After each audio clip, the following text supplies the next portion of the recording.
King 5. And I'm Ross Reynolds from KUOW Radio. This debate has been organized by the Washington State Debate Coalition. It was founded by the Seattle City Club in 2016 to enhance Washingtonians' access to those who hold office and seek to hold our state's highest elected offices. Financial support has been provided by our lead sponsors, AARP of Washington, the Bill and Melinda Gates Foundation, and the Norcliffe Foundation. We also want to thank Central Washington University for hosting this event in partnership with the Kittitas County Chamber of Commerce, the Associated Students of Central Washington University, and the Ellensburg Daily Record. Along with these school districts, Ellensburg, Kittitas, Thorpe, Cle Elum, Roslyn, and Easton. And we invite you to join the conversation on social media as you watch the debate by using the hashtag WAELEX. Now, we have a large audience here in the theater, and they have agreed to watch and listen, no cheers, no boos, and to hold their applause until the end of the debate, except for now, as we meet the candidates, Republican Dino Rossi and Democrat Kim Schrier. Welcome to both of you.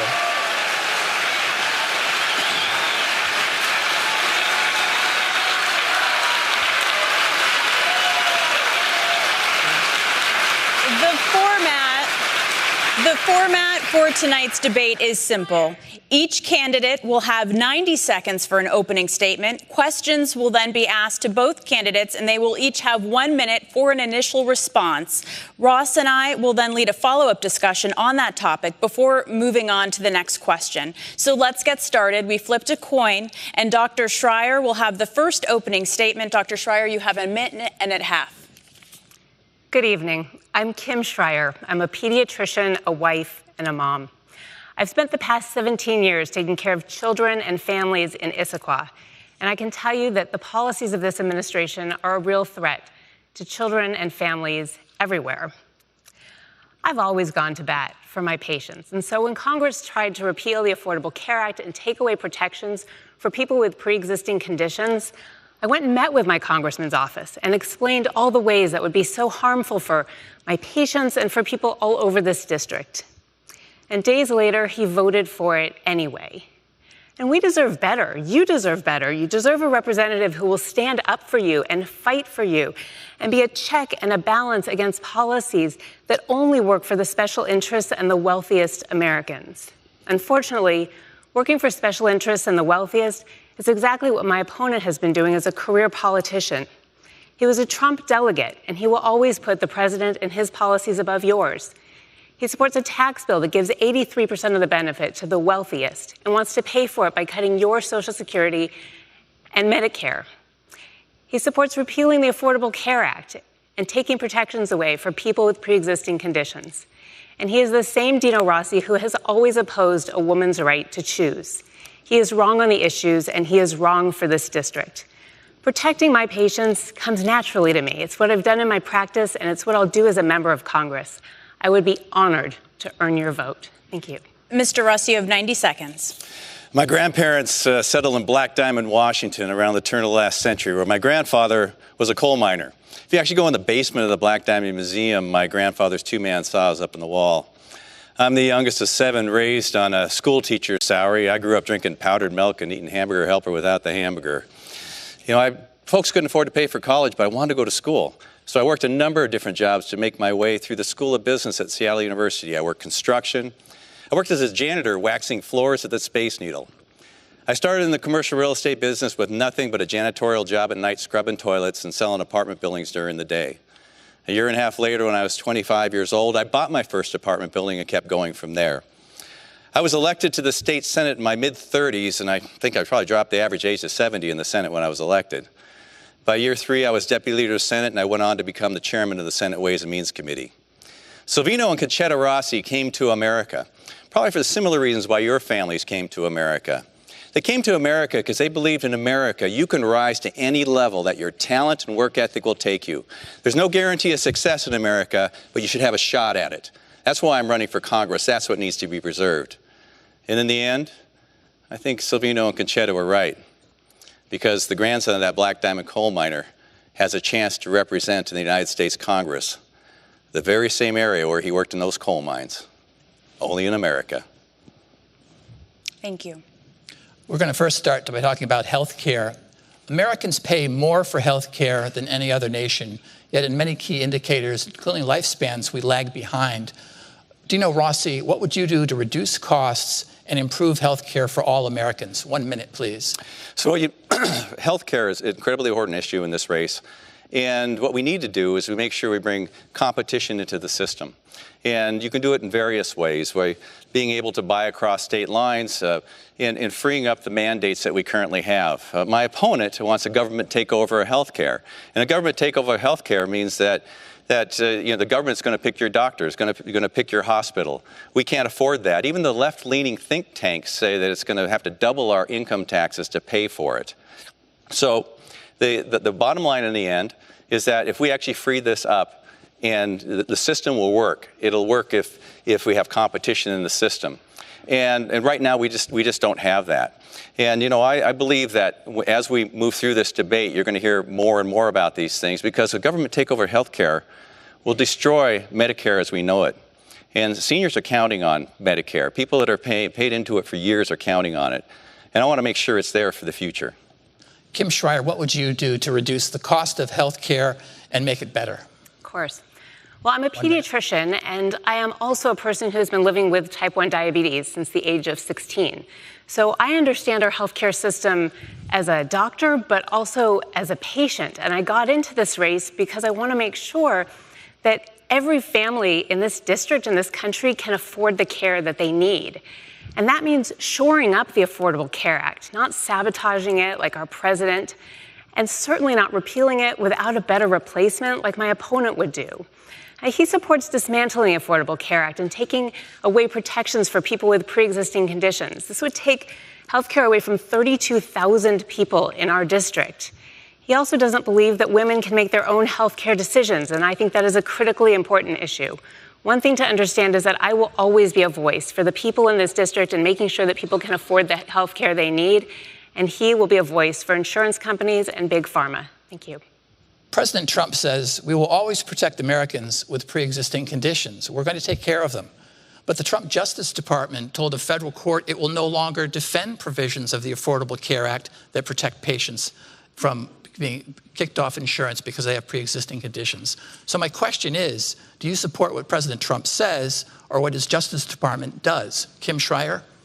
Well, I think we should always look at the actions more than we look at the words. And I don't trust that this president will follow through and protect people with pre-existing conditions, because he has run and his party has run for years now on repealing the Affordable Care Act, which would take away those very protections for people like me with type 1 diabetes.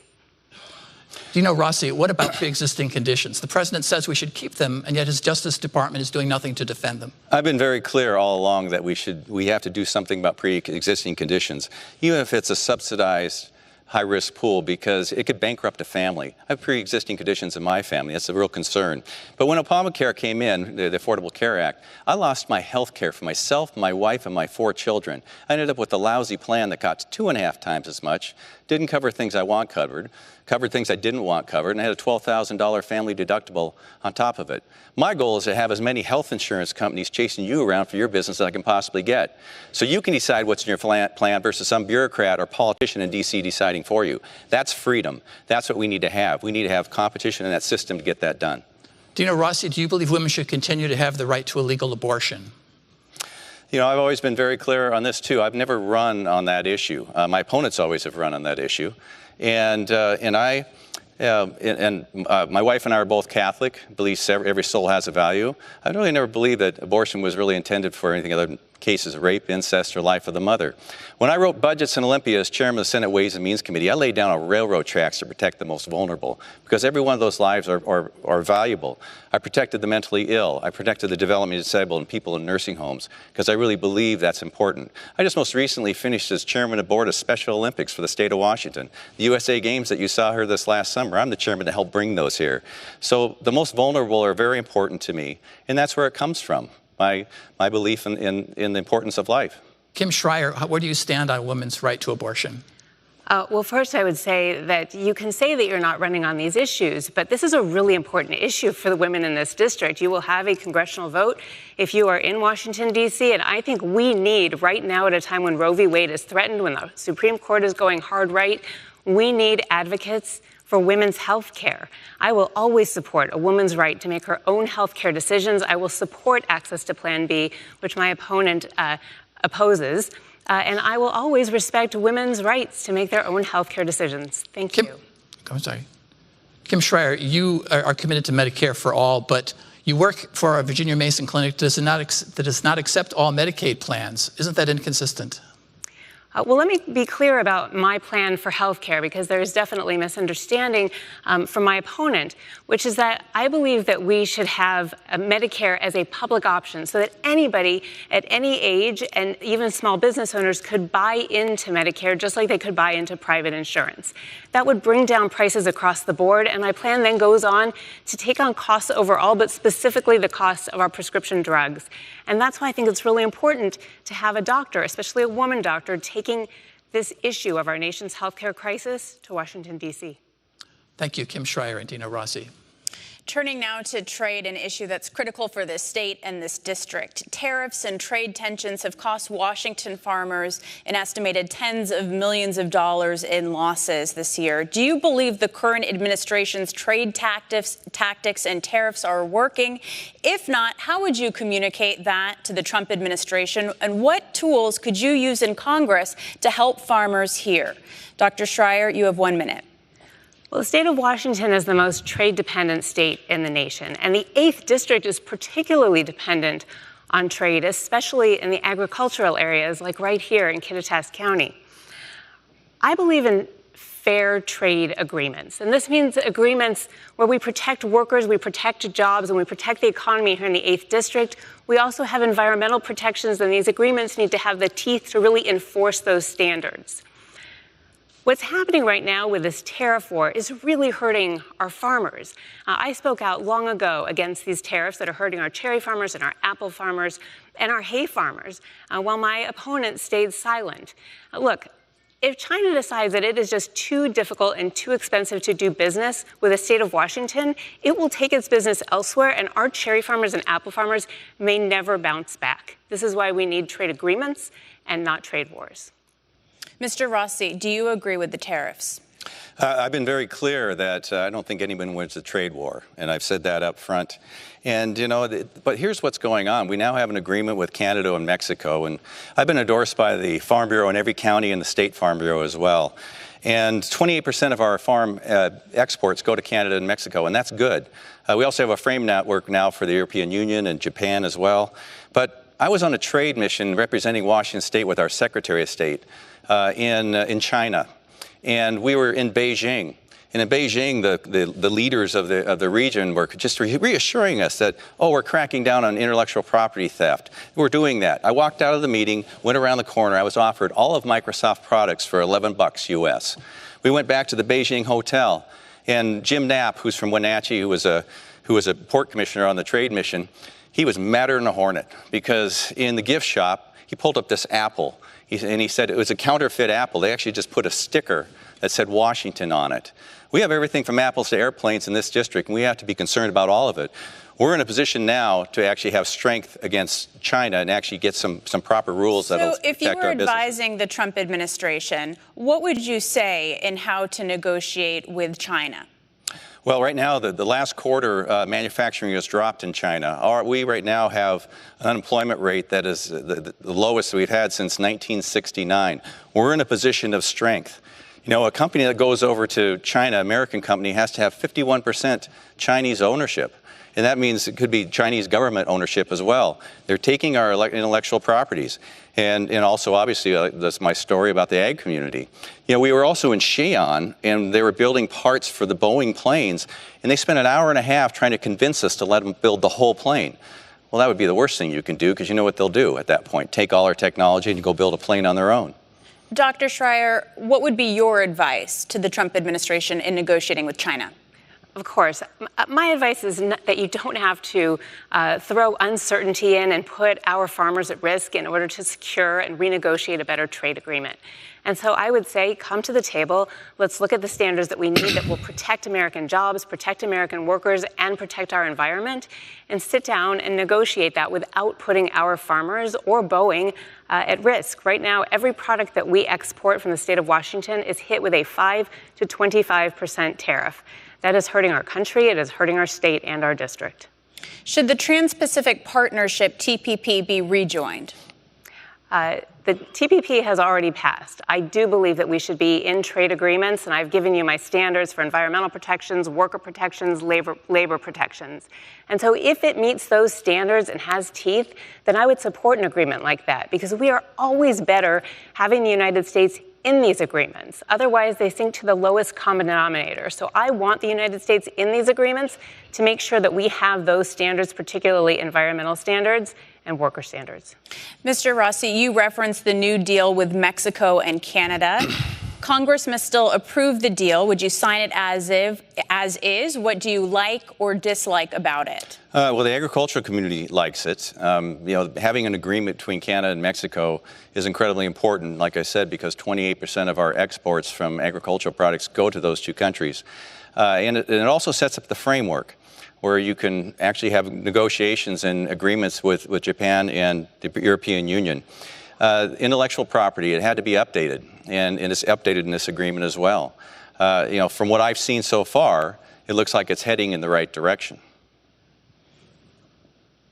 Final word to you, Dr. Schrier. Do you like the deal as is? Would you sign it?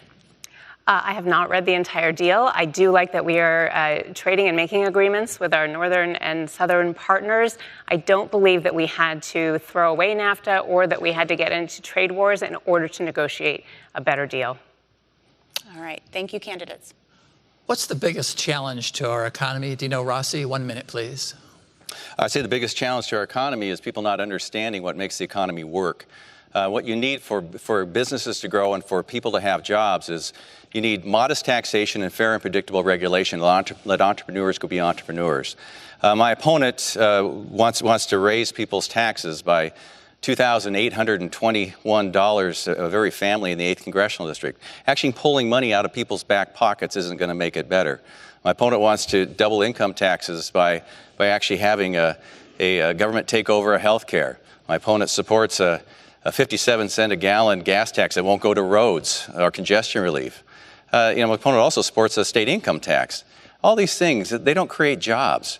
What you want to have is these small businesses growing. When they grow, they have to hire people. When they hire people, people have a chance to get a better job, and they get moved forward. And when there's a competition for employment, people's salaries go up, people's benefits go up. That's what you want. That's what you have to do. And right now, there are 7 million jobs in America that are unclaimed. We have an incredibly strong economy. We got to keep it going. But repealing the tax cuts, like my opponent would like to do, will kill 20,000 jobs in the state of Washington. And Puget Sound Energy lowered our gas and electric bill by over $100 million. Let's hear from your opponent on this question. The question is, what's the biggest challenge to our economy, and what would you do to address the challenge? 1 minute, please, Kim Schrier. Well, right now, middle-class families are getting squeezed, and that's why we really need to build our economy from the middle out and really invest in our economy right here in the 8th District. This means we need to make investments in education, in agriculture and technology, and in infrastructure so that we can bring jobs and grow jobs right here in the 8th District. I also believe that we should have middle-class tax cuts, because when you put money in the pockets of people in the middle class, they spend it, and again, we'll grow our economy from the middle out. This is in stark contrast with my opponent, who has really never, ever stood up for the best interests of working families. He ran for governor promising to cut the minimum wage. After the financial crisis, he voted against processes that would help small businesses get back up on their feet and against unemployment insurance. And not just that, he supports this tax plan that, again, gives 83% of the benefit to the wealthiest and to corporations and does not give nearly enough to the middle class. I will stick up for the middle class and working families every day. I don't trust that he will. Dino Rossi, a KUOW listener asks about the tax bill. This listener writes, it'll add $1.5 trillion to the deficit. What will you cut from the budget to reduce this deficit, or would you support restructuring this tax cut? First off, we need to make sure that the tax cuts for individuals are permanent. 80% of the money will go to people outside of the 1%. So let's get that straight first. But secondly, what would you do? I was chairman of the Senate Ways and Means Committee during the largest dollar deficit in state history. I had a 1-vote Republican majority, 6-vote Democrat majority in the House, Democrat governor at the time. I'm the one that balanced the biggest deficit in state history without raising taxes and still protected the vulnerable. Received the first annual Defender of Liberty Award from the Freedom Foundation for being the architect of the most fiscally conservative budget ever written in this state. So when you ask that question, I've actually done this before. I've done this before, and how did I do it? It's not one thing, it's not 5 things, it's not 100 things. It's thousands of decisions you have to make line by line through the budget, and that's what I've done. And there are a number of things that you can do to make this work, but you have to go through the budget just like I did in Olympia. And then I did everything in a bipartisan fashion. I actually got, obviously all the Republicans together. I had 5 moderate Democrats join me. It went through the Democrat-controlled House. Everything that I get attacked for in this campaign was bipartisan. Even the Speaker Chop voted for it. Gary Locke signed it all into law. And so that's what's really missing in D.C. You don't have anybody that seems to want to be able to work across party lines, and that's what I've done. So it's not theory or talk. I did it with your TV cameras in my face. Kim Schrier, the same question to you. The tax bill will supposedly add $1.5 trillion to the deficit. How would you deal with that as a Congress member? Well, I would back up a step and just say, that's not a tax plan that I would have supported. It exploded our debt, and now all of a sudden fiscal responsibility has returned to Congress, and they want to pay for it by cutting our Social Security and Medicare and SNAP and other public benefits. Look, if everybody pays their fair share, then we don't have to talk about making draconian cuts to services that help the vast majority of people in this country. And frankly, Medicare and Social Security are earned benefits that we paid for and that need to be there for us when we retire. One threat to employment in America is automation and artificial intelligence, which some predict will replace hundreds, thousands of jobs in the coming years. What do you think is the appropriate government strategy in order to prevent massive unemployment because of that? Well, we're not there yet, and I do see that as a possibly upcoming threat. When we get there, I think we can talk about things like a universal basic income, but we're not there yet, and we still need people to run those machines and to do the programming for that machinery. So my eye is on that, but fortunately, we have not come to that place quite yet. Thank you. Universal basic income, it's an idea that's been floated to try to deal with some of the dislocations in the economy. Dino Rossi, do you support it? No, I do not support that. Let me tell you why. Well, we need to keep the economy strong, because what ends up happening, and there's opportunities and jobs for everybody. And there will be. My opponent just talked about everybody paying their fair share, but she wants to repeal the tax cuts that will give, a $2,821 increase to people, families, just regular families in the 8th Congressional District. That isn't going to solve these problems. It's just going to hurt families. And so, this is something that we're definitely going to disagree on. I'd like to get back to a point that you made, Dino Rossi. You said we should make the personal tax cuts permanent. They're not under this tax plan. And I want to find out what you, Kim Schrier, if you agreed with that. Yes, absolutely. I mean, we need to do whatever we can to support the middle class. And I would add that $125 a month, that's okay for the middle class, but we could do so much better. It's really not enough, especially when you're cutting Medicare and Social Security to pay for it. It comes out as a net negative for middle class families. Thank you, Kim Schrier. That's a change of position, though, because my opponent on March 3rd at a Resistance Indivisible meeting said she wanted to repeal the tax cuts, period. And so now, apparently, the position is moving along and changing as we speak. Would you like to respond, Kim Schrier? Of course. This has been fact-checked up and down. My position has always been clear, that I oppose the part of that tax plan that gave the vast majority of the benefits to the wealthiest and to corporations, and we know that does not trickle down, and it did not do nearly enough for the middle class. So if I were reworking it, I would take away some of those benefits for the wealthiest, close the loopholes that let people get away without paying their fair share, and keep benefits for the middle class. Thank you, Kim Schrier and Dino Rossi. Before we get to our next question, we are inviting the audience here in the hall and also those of you watching live to select a topic that you want to see addressed later in this debate. Here are the choices: Social Security and Medicare, gun policy, or veterans and the military. To vote, go to wadebates.org. That's wadebates.org. Now turning to Immigration, another big issue. There are reports that the Trump administration may be considering a new family separation policy.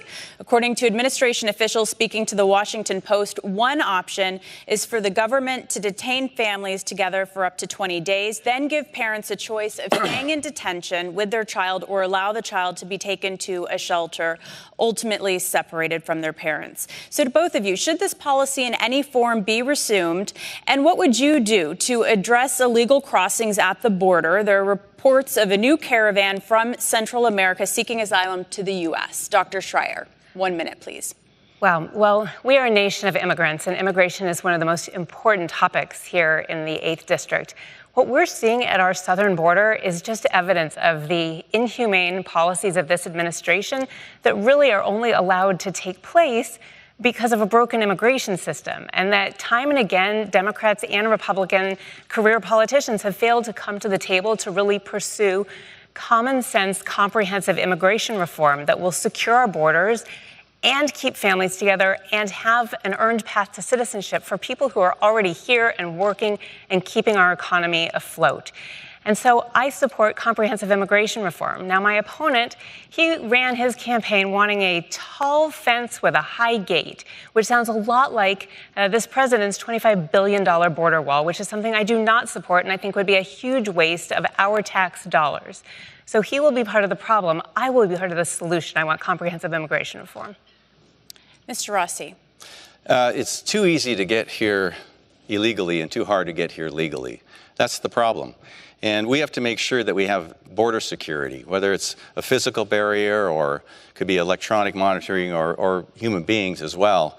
But we have to make sure that we have a functioning border. Without a functioning border, you really don't have a country.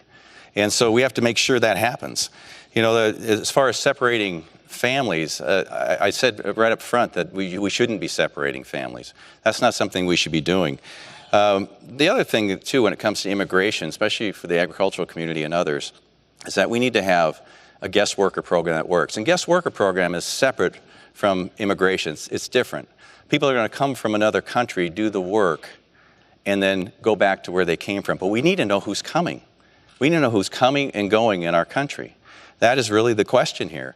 Are we going to have a dysfunctional border or a functional border? I think we should have a functional border. And I think at that point, we can actually move through some of these points that need to be addressed.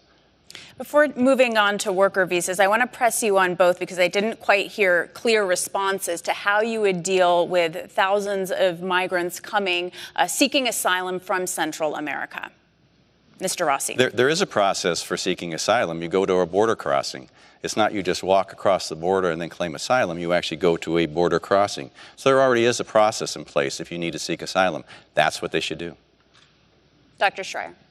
Of course, and I think we should distinguish between typical paths of immigration and a refugee crisis, and that there is a different pathway. And so coming and demonstrating that there is real threat and getting a court date is the way that we should handle these cases, that there's no need to imprison families, there's no need to separate children from their parents, that you should come and get an ankle bracelet or a wristband and a court date and go through due process as we've always done.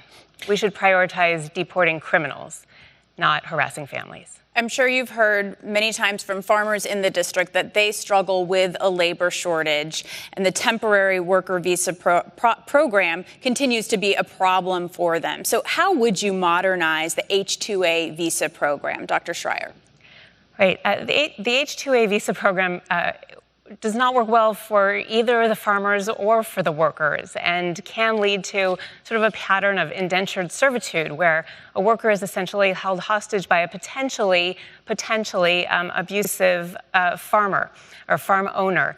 And so that's why we have to have reform and make sure that our laborers are protected, that we have visas like an H-2A, but a reformed H-2A so that workers are protected and farmers are protected and can get the seasonal labor that they need.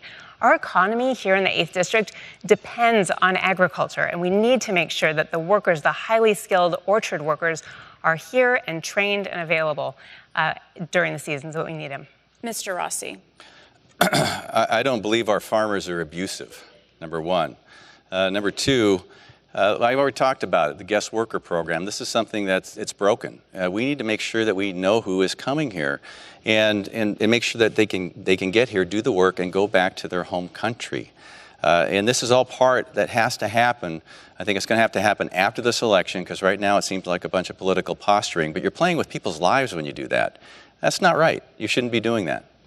Congress has still not been able to reach a legislative fix for the hundreds of thousands of young undocumented immigrants known as Dreamers. So briefly, in about 30 seconds, Mr. Rossi, would you support a standalone DACA bill if Democrats take back the House?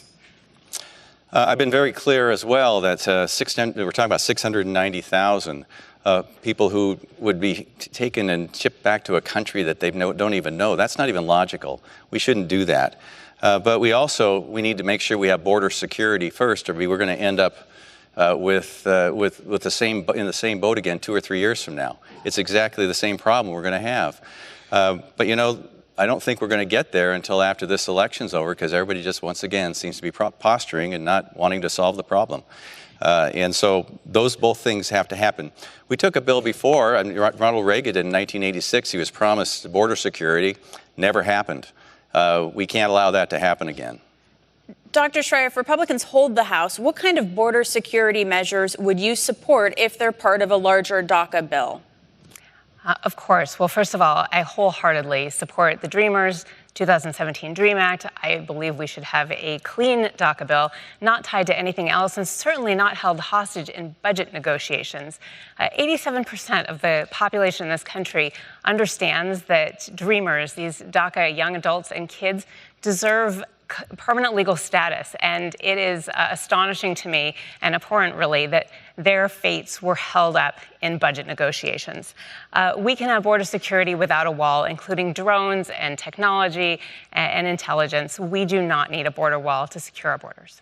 Thank you, candidates. Let's turn to the environment. The Intergovernmental Panel on Climate Change just released a report that said if we want to avoid dire consequences from climate change, one of the things we must do is phase out coal. President Trump says he wants the U.S. to burn more coal. Dino Rossi, who's right? 1 minute, please. Well, I take a back seat to nobody when it comes to the environment. I've been, the things I've actually done. I spent 6 years on the board of the Nature Conservancy and on the board of the Mountain Sound Greenway as well. I helped assemble the Greenway, received the Good Greens Deed Award twice from the Washington Conservation voters. I ended up rebuilding the Issaquah hatchery when they were trying to shut it down. These things are of concern to me. We need to make sure that our environment is secure for the future. That's really the things that I've actually fought for in time and time again. So it's not theory or talk. I've done it. We have to make sure our air is clean, our water's clean. We have to make sure that you talked about climate change, that we save our dams. Our dams are 80% of our power. It's carbon free. My opponent told Senator Warnick, who represents this district in the state Senate, about 6 months ago, that to save the salmon, we need to tear down the dams. I don't agree with that. I think that would be a travesty. What would it do to Eastern Washington? I'd like what would to go it do to our power rates? For an rates? answer to this question also, please. Kim Schrier, is the Intergovernmental Panel on Climate Change correct when it says we need to phase out coal? Or is the president correct when he says we need to burn more coal? This is a critical issue, and I should mention that award from the Washington Conservation voters is sold. It could have its own driver's license. They have endorsed me in this race because they know I take this issue seriously, and I will absolutely be a champion for climate action, and they know that he has a 0 rating from Washington Conservation voters.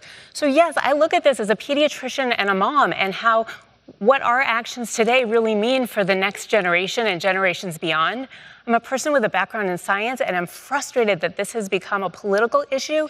And frankly, the 8th District is a place where we have an opportunity to be a leader for the country and the world on how you can grow an economy and do the right thing for the environment. And that starts with not subsidizing the fossil fuel industry or supporting coal. And it means investing instead in clean energy technologies like wind and sun, and in infrastructure and jobs, just like the ones students here at Central are studying for in their integrated energy management program.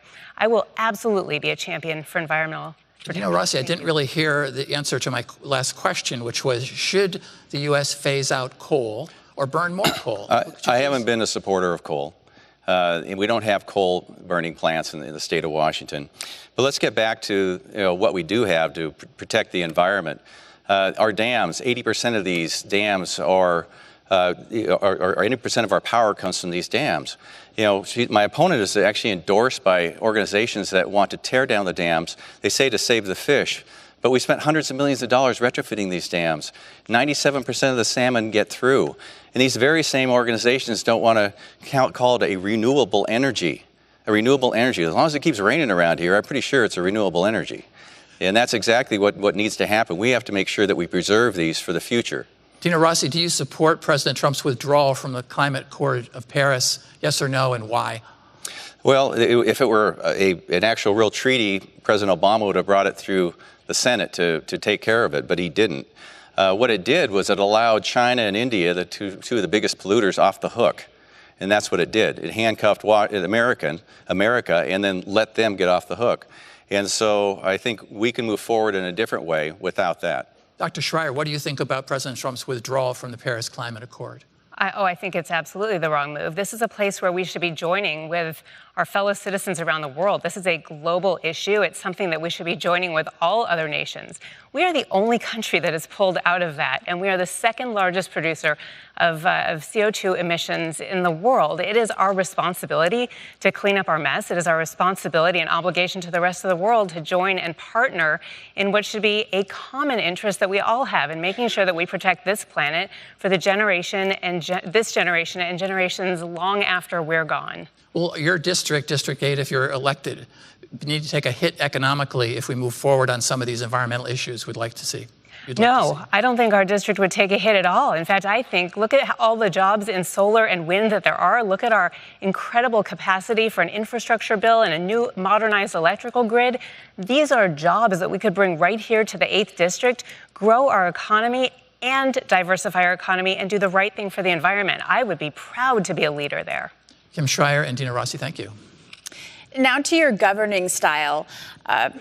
Both of you, Dr. Schrier and Mr. Rossi, have recently gone negative against your opponent in political attack ads. Before, the negative ads were coming mainly from outside groups, but starting this month, it's your individual campaign. So why go negative? And do you think that that helps solve partisan divisions in this country? Dr. Schrier, you have the first minute. Well, I think we're all frustrated by the negative ads and the attacks. And frankly, the root of this is all of the money that's in our politics. I mean, really, what we are seeing is the Citizens United decision that allowed unlimited quantities of dark money to come into our elections and to buy our elections and our politics. And this is what really needs to stop. There's only one person up here who really wants campaign finance reform, and that's me, because ultimately, those attacks that are leveled at me, which have all been debunked, are coming from CLF, the Congressional Leadership Fund, which is Paul Ryan's super PAC. And that is heavily funded by the fossil fuel industry, by big pharma, by insurance companies. And of course, they will say or do anything about my record in order to keep this seat for the Republicans. They know that I will take them on. I will take on big pharma and insurance to make sure people get the care they need. And that is why we need money out of politics. Mr. Rossi, why go negative? Well, actually, what we've done is, in my campaign, is we're going to compare and contrast what my opponent wants to do with what we want to do. And but it's been interesting. My opponent's #1 supporter is Nancy Pelosi, who's probably spent more money against me than any other human being in America at this point in time. And over $4 million with these negative ads, false ads. They're false ads. They're things that have been debunked over the years. The same ones keep coming back again and again. You want to talk about governing style. I have an opponent who comes from the resistance movement. You come from the resistance movement, you're telling the world that you're really not willing to work with anybody else unless they agree with you. My opponents marched in more protests, angry protests in Seattle than parades in the district. I had my kickoff breakfast, campaign kickoff with Steve Largent, Seahawk, Steve Largent. I had 8 protesters out front, and my opponent was one of the 8 protesters, put it up on Facebook, standing there with a nasty sign about me. Now, I worked across party lines. You cannot work across party lines by doing that. We have enough people yelling at each other in politics without adding another one. I was actually very, very successful in business and in politics and in life by not yelling at people. There's no way you can work across party lines by yelling at somebody. Dr. Schrier, I want to give you a chance to respond. Mr. Rossi has said you're part of the resistance movement. Of course. Well, I'm a pediatrician and a mom, and I got into this race because Congress was not doing its job, was not providing checks and balances, and was attempting to take health care away from my patients and people all over this district. And I thought it was really important to stand up and go to bat for people all over this district. I don't think there's anything radical about wanting people in this country to have health care and to be taken care of and to want to have a government that really works on behalf of the people and not just on behalf of special interests. And that's the difference between a community pediatrician and a career politician. I will work for the people in this district, not for special interests. You know, back on the actual ads, my opponent's running an ad directly from her campaign about business dealings. And the Seattle Times went after that ad. And they went to talk about Mike Mastro, and they actually interviewed the trustee who was defending and going after Mastro on behalf of the victims. And what he said is that the ad is, what it is it's a character assassination based upon guilt by association, and he called it a low-life smear, a low-life smear. That's not the kind of campaigns we want to see happen. We're going to talk about the issues. That's what we're going to do. Would you like to defend that ad? I stand by my ad. I'm Kim Schrier. I approve that message. Okay. Okay.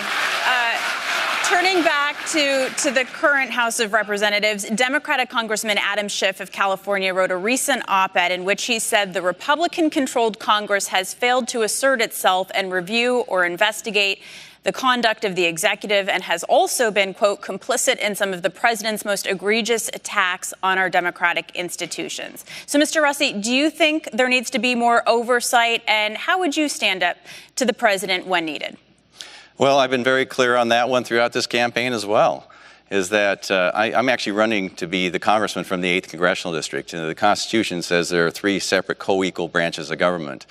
I'm going to treat the president the way I would have treated any president. If I agree with him, I agree with him. I don't, I don't. I'm not running to be the apprentice. You know, part of what's going on, and the same thing happens in Olympia as well, is that they put forward legislation, they give it to the executive branch to go ahead and write rules. And it's a way for politicians to just kind of wash their hands of it without having responsibility. I would like to see the big pieces that the agencies write come back to the legislative branch so you can go thumbs up or thumbs down. And then the public can decide if they want to throw you out of office or not. You know, that's what's missing. That's a piece that's missing. But the reason is because politicians don't want to be responsible. And Dr. Schrier, some Democratic members in the House are already talking about investigations into the president, his policies, even Supreme Court Justice Brett Kavanaugh, if Democrats win back the House. Is that what you would like to see if elected to Congress? What would you like to see investigated? Well, look, we have evidence that a foreign country, Russia, interfered in our elections and in our public discourse. And this should not be a partisan issue. This should not be something that only Democrats are concerned about because this affects our national security. I think we ought to all be concerned when we have a foreign country meddling in our elections. I think that protecting the Mueller investigation ought to be a bipartisan priority. But I am the only one up here who will absolutely commit to protecting the Mueller investigation. My opponent won't. I want to get to the bottom of the truth. Truth should not be a partisan issue. I want to see where the facts lead and what the evidence is, and then go from there. But we all deserve to know. We have an election coming up in less than 3 weeks. I would like to know what happened in our 2016 elections. We're going to turn to foreign policy next. And just this afternoon, U.S. intelligence services are saying it's very likely that the Crown Prince of Saudi Arabia is complicit in the brutal murder and torture of a Washington Post writer at the Saudi embassy in Istanbul. What is the correct U.S. response to what we know about this right now? 1 minute from you, Mr. Rossi. We have to find out exactly what happened. And I know Secretary of State Pompeo has been over in investigating this, and I think we need to know what's going on. You know, whether it's an ally or not, we really can't allow that sort of thing to happen if it were true. And so we have to be diligent with this. We also have to be cognizant of the fact that the one thing Iran would love to have is us to have a wedge between us and Saudi Arabia, because they're the ones that have been helping us, and because Iran are actually is enemy of Saudi Arabia. So we have to make sure that we work through this, and if it is true, then people need to be brought to justice by their country, and move forward from there. Kim Schrier, 1 minute from you about what you think is the appropriate U.S. response to these intelligence service reports that the Saudi government is complicit with this murder and torture. Of course, I find it deeply concerning and highly alarming that this would happen, and I find it very curious that on the same day that the screws are tightening on Mohammed bin Salman, that $100 million just got channeled to the United States. This is not just a U.S. response. This needs to be a response from everybody around the world, that different countries and organizations all need to speak out when we see other countries attempt to silence, kill, jail, otherwise suppress the free press. This is a journalist, and we ought to all be alarmed when the press is being called enemy number one and reporters are being silenced. So there needs to be accountability. Again, I will wait and see what the evidence shows, but the evidence is looking pretty damning right now. I'd like to get back to something that you mentioned a little bit earlier, Kim Schrier. U.S. intelligence agencies say Russia is trying to influence our elections. There are credible political scientists who say that Russia did tip the 2016 presidential election. Are the current efforts underway to prevent Russian interference in the upcoming election that you're running in adequate? Well, I wish we knew what all was being done to protect these elections. I don't think we know, and I have no faith that this administration has really pursued the truth in order to safeguard our elections. I don't think this has been taken seriously enough. This should have started right after the 2016 election. We are only now hearing about some of the steps being taken. I believe that in Washington State, we are safe because we have a really nice way of voting by paper and voting by mail. But I cannot say that for voting machines throughout this country that could be hacked. Dino Rossi, what do you think about the Russian attempts to disrupt our elections, and particularly the upcoming election? Are we doing enough to stop that? We shouldn't let anybody disrupt our elections in any way, shape, or form. What they're trying to do is create chaos. You know, I was an election observer in the Macedonian parliamentary elections, and I witnessed a system that actually was very secure and very safe. Why was that? Well, when all the ballots were cast, the 26 different political parties were in the room together while they counted every ballot one by one, precinct by precinct. Having people that didn't trust each other together, watching what was going on, made it a very secure system. Now, having influence from the outside into our system is something that we can't tolerate. But you know what? They've been doing it for years, and they're going to continue to do it. It's not just Russia, it's other countries as well. We can't allow anybody to mess with our system. I want to ask about North Korea also. Should the U.S. tolerate a North Korea with nuclear weapons capable of striking the U.S., including Washington State? And if the United States should not tolerate this, what is to be done? Kim Schrier? Well, I'm worried at all times about nuclear arms in the hands of unstable leaders. And so I am deeply concerned about the nuclear capabilities in North Korea, and think that working towards nuclear disarmament is absolutely the direction we should be headed. We need to do this through diplomacy and a State Department. I am heartened by recent negotiations between North and South Korea, that they seem to be working in the right direction. But I really believe this is why we need to fully fund our State Department and make sure we have negotiators to really lead to a denuclearized Korean Peninsula. Dino Rossi, do you think we're doing enough in that regard when it comes to North Korea? Denuclearization is the only option. Then progress has been made. When we have the remains of our people from our soldiers from the Korean War conflict have actually been brought back to America, so their families can bury them honorably. That's progress. You know, the fact that not shooting missiles off right now, that's progress. Really, we have to make sure that we do denuclearize that peninsula. And the only way to do that is to make sure we keep sanctions up. You have to keep the sanctions up to make it very difficult for them to actually operate. And so, you know, these are things that have to happen. You know what? I'd rather be talking to them than shooting at them. That really is what I'd like to see happen. Kim Schrier, could you expand a little bit about nuclear disarmament, not just North Korea, Iran, and other countries that might pose a threat? What would you actually do when it comes to that? Of course, this is why we need a well-funded State Department so that we can have these negotiations. Look, we have far too many nuclear weapons in this world, and when they fall into the hands of bad actors, we are all in danger.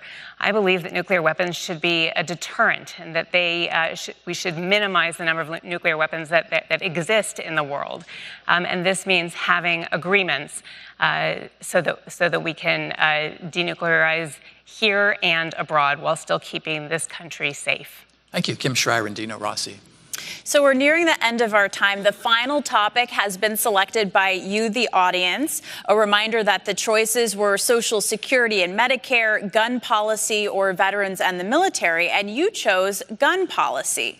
So that brings us to this question. Washington voters will be deciding this November on whether or not to raise the age of purchase for semi-automatic rifles to 21. So how would you vote on this state initiative, I-1639? Should the rules for handguns and semi-automatic rifles be the same or different? Dr. Schrier, you have 1 minute. Sure. You know, guns are the #3 cause of death in children. And I am a mom and I'm a pediatrician. And that is what makes me so motivated to take on this really difficult issue and really important issue of keeping our kids safe. Look, I send my child to public school every day, and no parent should ever have to worry about their child's safety at school. And as a pediatrician, I understand that 3 out of 4 gun deaths in this district are from suicide, and I take care of depressed teenagers. And so what I want are to have guns owned safely, and that means making sure that they are locked up and not in the hands of children. It also means having universal background checks and reporting systems, and making sure that guns never fall into the hands of people with a history of domestic violence or severe mental illness. Now, my opponent has an A rating from the NRA, and in his past election had $450,000 of advertising put on TV on his behalf. I can tell you that I will sit down with anyone to keep our children safe. He will not make those moves because he's supported by the gun lobby. So to clarify, do you support raising the age of purchase? I do. Mr. Rossi, do you support it? Well, I'm the father of 4, and just a few weeks ago, my wife and I became grandparents for the first time. And there's nothing more precious to me than my children and my grandchildren, just like everybody else that's watching right now. You know, and when you talk about safety and things, safety in schools and issues like that, there's nothing more precious to us, but there was more security getting in this building than there actually is going into a school. We have 296 school districts in this state. I'm not saying we should arm teachers, but I think we should have school resource officers to make sure we protect our children. You know, I've said all along that I'm willing to work with anybody that actually has a solution that's effective and constitutional. Because when I'm sworn in as a member of Congress, I'm sworn in to actually uphold the Constitution. It's not just the First Amendment, but it's also the Second Amendment as well. And I plan on doing that. You know, I don't believe, and that many people don't believe, that provision and a few other provisions in there are actually constitutional, but the courts will decide that. So, again, to clarify, you are not in support of raising the age from 18 to 20. Why should there be different rules for handguns and semi-automatic rifles? If that's brought to the Supreme Court, too, I think that could be changed as well if someone actually brought it to the Supreme Court. Many people think so. This has been a very contentious issue in Congress. Where do you think there is room for compromise between Republicans and Democrats on gun safety measures? Dr. Schrier.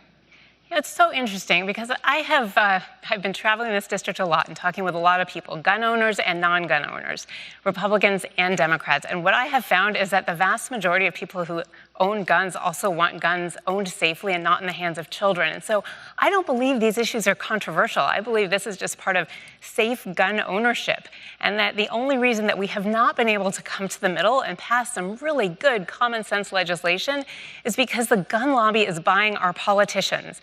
And I believe we need to hold anybody who is running for office and taking money from the NRA, from the gun lobby, accountable. We need common sense solutions, and we will not be able to get there unless we get gun money out of our politics. Do you agree, Mr. Rossi? Is the gun lobby too powerful? Well, I haven't taken any money from the NRA, and the automatic weapons are actually illegal in this country.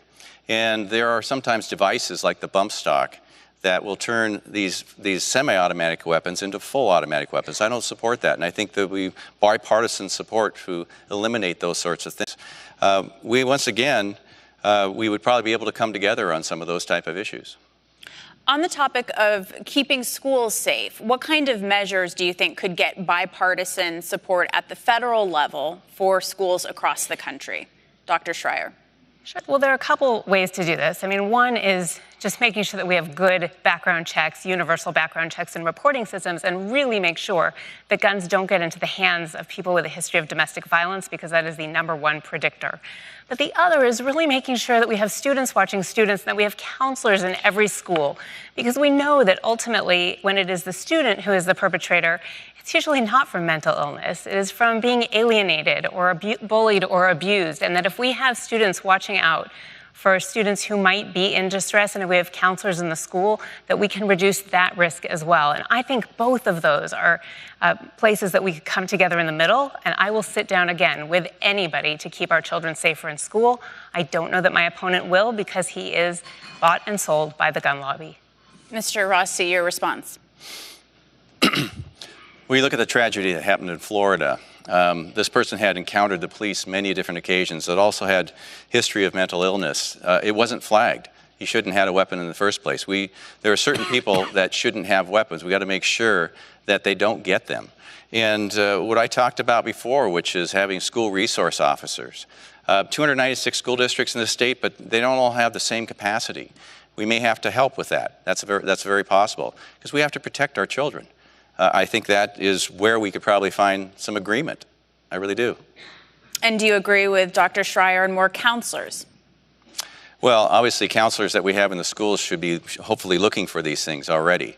And they're going to identify students that need help. Dr. Schrier, finally, do you agree with Mr. Rossi on more school resource officers? Absolutely. All right. Well, we found some common ground there. That's all we have time for tonight's debate. Thank you so much to the candidates for coming here to Central Washington University to discuss the big issues in the race for the 8th District. And we hope it'll help you make up your mind when you go to the voting booth.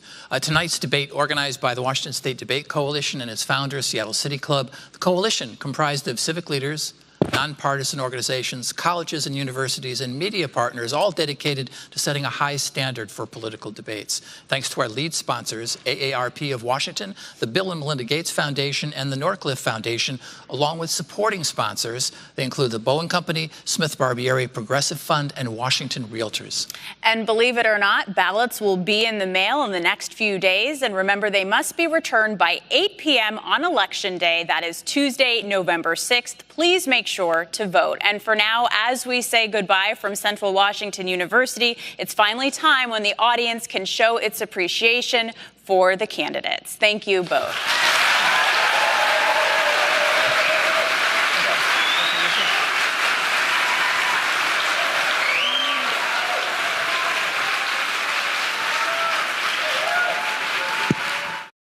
We'll bring you live coverage of 2 more campaign 2018 debates tomorrow on C-SPAN.